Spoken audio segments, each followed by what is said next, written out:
ನಮಸ್ಕಾರ. ಇವತ್ತು ನಾವೊಂದು ಅದ್ಭುತವಾದ ಜಾನಪದ ಕಥೆಯ ಬಗ್ಗೆ ಮಾತಾಡೋಣ.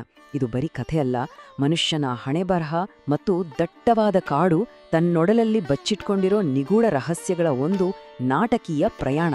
ಬನ್ನಿ ನೇರವಾಗಿ ಈ ಕಥಾಲೋಕಕ್ಕೆ ಕಾಲಿಡೋಣ. ಕಥೆಯ ಶುರುವೇ ಸಿಕ್ಕಾಪಟ್ಟೆ ಡ್ರಾಮ್ಯಾಟಿಕ್ ಆಗಿದೆ ನೋಡಿ. ಅಯೋಧ್ಯ ಗಾಢ ನಿದ್ರೆಯಲ್ಲಿದ್ದಾಗ ರಾಮ, ಸೀತಾ ಮತ್ತು ಲಕ್ಷ್ಮಣ ಪ್ರಜೆಗಳ ಕಣ್ತಪ್ಪಿಸಿ ರಹಸ್ಯವಾಗಿ ಕಾಡಿನ ಕಡೆ ಹೊರಡ್ತಾರೆ. ಆ ಪ್ರಜೆಗಳಿಗೆ ರಾಮನ ಮೇಲೆ ಎಷ್ಟೊಂದು ಪ್ರೀತಿ ಇತ್ತಪ್ಪ ಅಂದ್ರೆ ರಥ ಇಳಿಯೋ ಕುದುರೆಗಳ ಹತ್ರ ಕಣ್ಣೀರಿಡ್ತಾ ಬೀಡ್ಕೊಳ್ತಾರೆ. ಅದೇ ವಿಧಿ ಬರಹ ಯಾರ ಕೈಲಿದೆ ಅಲ್ವಾ, ಕೋಸಲದ ಜನ ಎಷ್ಟೇ ಪ್ರಯತ್ನ ಪಟ್ರೂ ಅವರ ಆ ನಿರ್ಗಮನ ಅನಿವಾರ್ಯವಾಗಿತ್ತು. ಇಲ್ಲಿ ರಥ ಓಡಿಸೋ ಸುಮಂತ್ರನ ಚಾಣಾಕ್ಷತನ ನಾವು ಮೆಚ್ಚಲೇಬೇಕು. ಮಲಗಿದ್ದ ಜನರಿಗೆ ಎಚ್ಚರ ಆಗಬಾರ್ದು, ಹೆಜ್ಜೆ ಗುರುತುಗಳು ಉಳಿಬಾರ್ದು ಅಂತ ಏನ್ ಮಾಡ್ತಾನೆ ಗೊತ್ತಾ?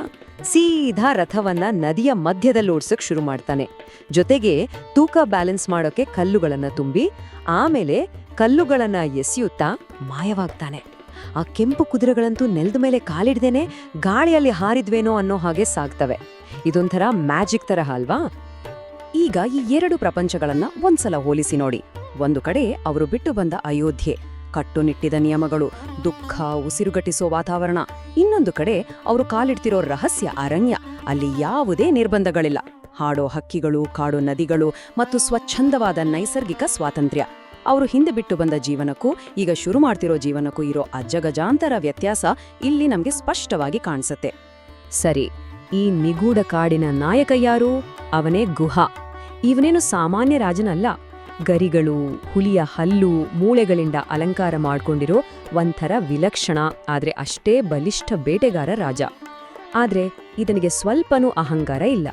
ರಾಮ, ಸೀತಾ, ಲಕ್ಷ್ಮಣರನ್ನ ಯಾವುದೇ ರಾಜಮರ್ಯಾದೆಯ ಫಾರ್ಮ್ಯಾಲಿಟೀಸ್ ಇಲ್ದೆ ಬಿಸಿ ಬಿಸಿ ಊಟ ಕೊಟ್ಟು ತನ್ನ ಮುಗ್ಧ ನಗುವಿನೊಂದಿಗೆ ಅಪ್ಪಟ ಸ್ನೇಹದಿಂದ ಸ್ವಾಗತಿಸ್ತಾನೆ.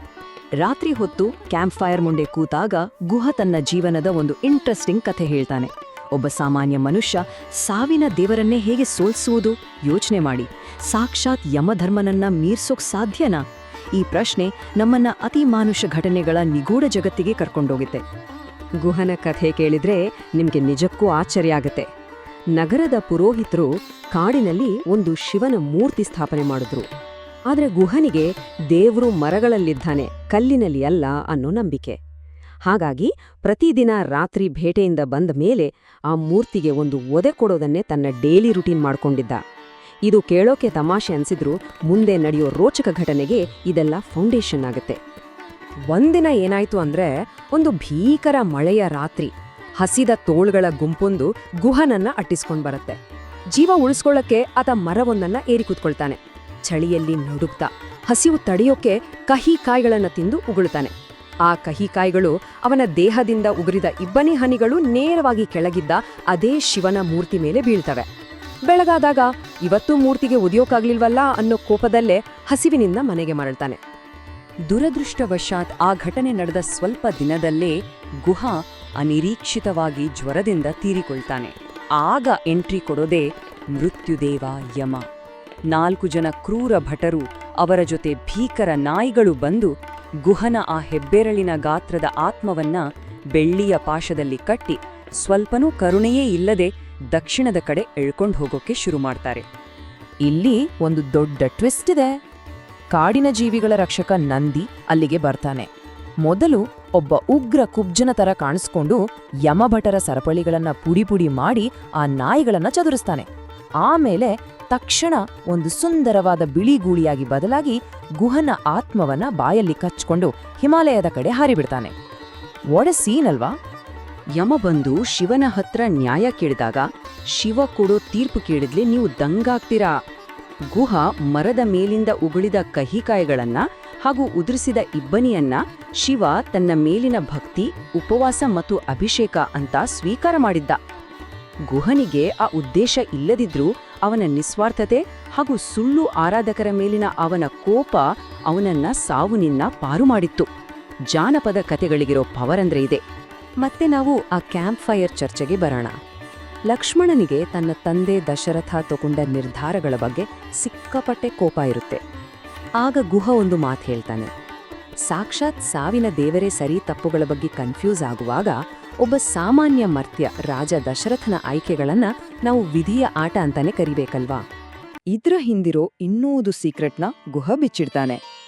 ದಶರಥನಿಗೆ ಪ್ರಾಣಿಗಳ ಭಾಷೆ ಅರ್ಥ ಆಗೋ ಒಂದು ಅಪರೂಪದ ವಿದ್ಯೆ ಇತ್ತು. ಹದ್ದುಗಳ ರಾಜ ಜಟಾಯು ಕೊಟ್ಟಿದ್ದ ವರ ಅದು. ಆದ್ರೆ ಅದಕ್ಕೊಂದು ಡೇಂಜರಸ್ ಕಂಡೀಷನ್ ಇತ್ತು. ತಾನು ಕೇಳಿಸಿಕೊಂಡ ಪ್ರಾಣಿಗಳ ಮಾತನ್ನ ರಾಜ ಬೇರೆ ಯಾರಿಗಾದ್ರೂ ಅನುವಾದ ಮಾಡಿ ಹೇಳಿದ್ರೆ ಮರುಕ್ಷಣವೇ ಅವನ ಹೃದಯ ಒಡೆದು ಸೈತಾನೆ. ಜಸ್ಟ್ ಇಮ್ಯಾಜಿನ್ ಆ ಪರಿಸ್ಥಿತಿ. ಒಮ್ಮೆ ಏನಾಗತ್ತೆ, ರಾಣಿ ಕೈಕೇಯಿ ಆ ಪ್ರಾಣಿಗಳ ಮಾತಿನ ರಹಸ್ಯ ನನಗೆ ಗೊತ್ತಾಗಲೇಬೇಕು ಅಂತ ಹಠ ಹಿಡಿದು ಕೂರ್ತಾಳೆ. ದಶರಥ ತನ್ನ ಪ್ರಾಣ ಕೊಡಕ್ಕೂ ರೆಡಿ ಆಗ್ತಾನೆ. ಆ ಟೈಮಲ್ಲಿ ಗುಹನ ಮನೇಲಿದ್ದ ಒಂದು ಕಾದಾಡುವ ಹುಂಜ ಏನ್ ಹೇಳೋತೆ ಗೊತ್ತಾ? ಈ ರಾಜನ ತರ ನಾನು ನನ್ನ ಹೆಂಡತಿ ಹಠಕ್ಕೆ ಬಗ್ಗಿದ್ರೆ ನನ್ನ ಸಾಮ್ರಾಜ್ಯನೇ ಹಾಳಾಗೋಗತ್ತೆ ಅಂತ ಅಣಕಿಸುತ್ತೆ. ಈ ಮಾತು ಕೇಳಿದ ದಶರಥನಿಗೆ ಥಟ್ಟಂತ ಬುದ್ಧಿ ಬಂದು ಕೈಕೇಯಿಯ ಬೇಡಿಕೆಯನ್ನ ರಿಜೆಕ್ಟ್ ಮಾಡ್ತಾನೆ. ಒಂದು ಸಣ್ಣ ಹಕ್ಕಿ ಮಹಾರಾಜನಿಗೆ ಪಾಠ ಕಲಿಸಿದ ಆ ಪ್ರಸಂಗ ನಿಜಕ್ಕೂ ಅದ್ಭುತ. ಆದ್ರೆ ಈಗ ಪರಿಸ್ಥಿತಿ ಕಂಪ್ಲೀಟ್ ಚೇಂಜ್ ಆಗಿದೆ. ನಾವು ಈ ಕಾಡಿನ ಜಗತ್ತಿನಿಂದ ಮತ್ತೆ ಆ ಕೋಸಲ ರಾಜ್ಯದ ವಾಸ್ತವಕ್ಕೆ ಬರೋಣ. ಸುಮಂತ್ರ ವಾಪಸ್ ಅಯೋಧ್ಯೆಗೆ ಹೋದಾಗ ನೋಡಿದ ದೃಶ್ಯ ಹೇಗಿತ್ತಪ್ಪ ಅಂದ್ರೆ ಇಡೀ ರಾಜ್ಯವೇ ಕಣ್ಣೀರಿಡ್ತಿತ್ತು. ಮರಗಳು ಎಲೆ ಹೂಗಳನ್ನ ಕಳ್ಕೊಂಡಿದ್ದೇವೆ, ಕೊಳಗಳು ಬತ್ತಿವೆ, ಪ್ರಾಣಿಗಳು ಓಡಾಡೋದನ್ನೇ ಬಿಟ್ಟಿವೆ. ಅಲ್ಲಿನ ಜನ ಜೀವಂತನೂವಿಲ್ಲ, ಸತ್ತವರೂ ಅಲ್ಲ ಅನ್ನೋ ಹಾಗೆ ಚೈತನ್ಯ ಕಳ್ಕೊಂಡಿದ್ರು. ಪ್ರಕೃತಿಯೇ ಶೋಕದಲ್ಲಿ ಮುಳುಗಿತ್ತು. ಅರಮನೆಯ ಒಳಗಡೆ ದಶರಥನ ಪರಿಸ್ಥಿತಿ ಕೇಳುತ್ತಿರದು. ತನ್ನ ಪ್ರೀತಿಯ ಮಗನನ್ನ ಕಳೆದುಕೊಂಡ ದುಃಖದಲ್ಲಿ ನೆಲದ ಮೇಲೆ ಬಿದ್ದು ಅತ್ತು ಅಕ್ಷರಶಃ ತನ್ನ ಕಣ್ಣಿನ ದೃಷ್ಟಿಯನ್ನೇ ಕಳ್ಕೊಳ್ತಾನೆ. ತನ್ನ ರಾಜ್ಯ, ತನ್ನ ಮಕ್ಕಳು, ಕೊನೆಗೆ ದೃಷ್ಟಿ ಎಲ್ಲವನ್ನೂ ಕಳೆದುಕೊಂಡು ಕುರುಡನಾಗಿ ಒದ್ದಾಡ್ತಿರೋ ಆ ರಾಜನನ್ನ ನೋಡಿದ್ರೆ ಯಾರಿಗಾದ್ರೂ ಕರುಳು ಚುರುಕನ್ಸುತ್ತೆ. ನಾವು ಮಾಡೋ ಕರ್ಮ ನಮ್ಮನ್ನ ಬಿಡಲ್ಲ ಅನ್ನೋದು ಇಲ್ಲಿ ಸ್ಪಷ್ಟವಾಗತ್ತೆ. ದಶರಥನಿಗೆ ತನ್ನ ಸಾವು ಹತ್ರ ಬರ್ತಿದ್ದ ಹಾಗೆ ತನ್ನ ಈ ಸ್ಥಿತಿಗೆ ನೈಜ ಕಾರಣ ಏನು ಅಂತ ಅರಿವಾಗತ್ತೆ. ತನ್ನ ಯೌವನದಲ್ಲಿ ಮಾಡಿದ ಒಂದು ಘೋರ ಪಾಪವೇ ಈಗ ಈ ರೂಪದಲ್ಲಿ ವಾಪಸ್ ಬಂದಿದೆ ಅಂತ ಆತ ರಾಣಿ ಕೌಸಲ್ಯ ಬಳಿ ಹೇಳ್ಕೊಳ್ತಾನೆ. ನಾವು ಬಿತ್ತಿದ್ದನ್ನೇ ಬೆಳೆಯೋದಲ್ವಾ? ಬನ್ನಿ ಆ ಹಳೆ ಘಟನೆ ಏನಾಯ್ತು ಅಂತ ನೋಡೋಣ. ಅದೊಂದು ಮಳೆಯ ರಾತ್ರಿ. ದಶರಥ ಶಬ್ದ ಕೇಳಿಸ್ಕೊಂಡೇ ಬಾಣ ಬಿಡೋದ್ರಲ್ಲಿ ಎಕ್ಸ್ಪರ್ಟ್. ನದಿ ಹತ್ರ ಆನೆ ನೀರು ಕುಡಿತಿದೆ ಅಂತ ಅನ್ಕೊಂಡು ಕತ್ಲಲ್ಲೇ ಬಾಣ ಬಿಡ್ತಾನೆ. ಆದ್ರೆ ಆ ಬಾಣ ಹೋಗಿ ನಾಟಿದ್ದು ಒಂದು ಮಡಕೆಯಲ್ಲಿ ನೀರು ತುಂಬ್ತಿದ್ದ ಮುಗ್ಧ ಯುವಕನಿಗೆ. ತನ್ನ ಅಸಹಾಯಕ ಕುರುಡು ತಂದೆ ತಾಯಿಗೆ ನೀರು ತರೋಕೆ ಬಂದಿದ್ದ ಆ ಯುವಕನ ಸಾವು ದಶರಥನ ಭವಿಷ್ಯದ ವಿನಾಶಕ್ಕೆ ಮುನ್ನುಡಿ ಬರೆದಿತ್ತು. ಇಲ್ಲಿ ಆ ಯುವಕನಿಗೆ ಬಾಣ ತಗಲಿದ್ರು. ಅವನ ಮುಖದಲ್ಲಿ ಚೂರು ಭಯ ಇರಲಿಲ್ಲ. ಆತ ಸಾಯುವಾಗಲೂ ಅತ್ಯಂತ ಶಾಂತವಾಗಿದ್ದ. ಆದ್ರೆ ಆ ಸಾವು ದಶರಥನಿಗೆ ಜೀವಮಾನ ಇಡೀ ಕಾಡೋ ಭೀಕರ ಅಪರಾಧ ಪ್ರಜ್ಞೆಯಾಗಿ ಬದಲಾಗತ್ತೆ. ಒಂದು ಕಡೆ ಶಾಂತಿಯುತ ಸಾವು, ಇನ್ನೊಂದ್ ಕಡೆ ಉರಿಯುವ ಅಪರಾಧ ಪ್ರಜ್ಞೆ. ವಿಧಿಯ ಆಟ ಎಷ್ಟು ವಿಚಿತ್ರ ಅಲ್ವಾ? ಆ ಯುವಕನ ಕುರುಡು ತಂದೆ ತಾಯಿಗೆ ದಶರಥ ಈ ವಿಷಯ ತಿಳಿಸಿದಾಗ ಆ ದುಃಖತಪ್ತ ತಂದೆ ಕೊಟ್ಟ ಶಾಪವೇನು ಗೊತ್ತಾ? ಒಂದಲ್ಲ ಒಂದು ದಿನ ನೀನು ಕೂಡ ನಿನ್ನ ಸ್ವಂತ ಮಗನನ್ನ ಕಳ್ಕೊಂಡು ಇದೇ ರೀತಿ ಒದ್ದಾಡಿ ಸಾಯ್ತ್ಯಾ ಅಂತ. ದಶರಥ ಇವತ್ತು ರಾಮನಿಗಾಗಿ ಪಡ್ತಿರೋ ಈ ಘೋರ ಯಾತನೆ ಅಂದು ಅವನೇ ಬಿತ್ತಿದ್ದ ಕರ್ಮದ ಫಲ. ಹಿಂದಿನ ಕಾರ್ಯಗಳ ಪ್ರತಿಧ್ವನಿಯಿಂದ ಯಾರು ತಾನೇ ತಪ್ಪಿಸ್ಕೊಳ್ಳಕ್ ಸಾಧ್ಯ ಹೇಳಿ? ಈ ಕಥೆಯ ಕ್ಲೈಮ್ಯಾಕ್ಸ್ ತುಂಬನೇ ಸೈಲೆಂಟ್ ಆಗಿದೆ. ಅಯೋಧ್ಯೆ ಅರಮನೆಗೆ ಎಷ್ಟೇ ಬಲವಾದ ಕಾವಲು ಇದ್ರೂ ಮೃತ್ಯುದೇವ ಯಮ ಯಾರಿಗೂ ಕಾಣಿಸ್ದ ಹಾಗೆ ಮುಚ್ಚಿದ ಬಾಗಿಲುಗಳ ಮೂಲಕವೇ ಒಳಗೆ ಬರ್ತಾನೆ. ಈ ಬಾರಿ ಅವನನ್ನ ತಡೆಯೋರ್ಯಾರೂ ಇರಲಿಲ್ಲ. ತನ್ನ ಆ ಬೆಳ್ಳಿಯ ಪಾಶವನ್ನ ದಶರಥನ ಆತ್ಮದ ಸುತ್ತ ಬಿಗಿಯಾಗಿ ಕಟ್ತಾನೆ. ಅಷ್ಟು ಹೊತ್ತಿಗೆ ಕರ್ಮದ ಚಕ್ರ ಪೂರ್ತಿಯಾಗಿತ್ತು. ಕಥೆಯ ಕೊನೆಗೆ ಬರ್ತಿದ್ದ ಹಾಗೆ ಒಂದು ದೊಡ್ಡ ಪ್ರಶ್ನೆ ನಮ್ಮನ್ನ ಕಾಡತ್ತೆ. ಕತ್ತಲೆಯಲ್ಲಿ ಬಿಟ್ಟ ಆ ಒಂದು ಬಾಣ ದಶಕಗಳ ನಂತರ ಇಡೀ ಸಾಮ್ರಾಜ್ಯವನ್ನೇ ಮುಳುಗಿಸ್ತು. ಹಾಗಾದ್ರೆ ನಮ್ಮ ವಿಧಿಯನ್ನ ನಾವು ನಿಜವಾಗ್ಲೂ ಕಂಟ್ರೋಲ್ ಮಾಡ್ತೀವಾ?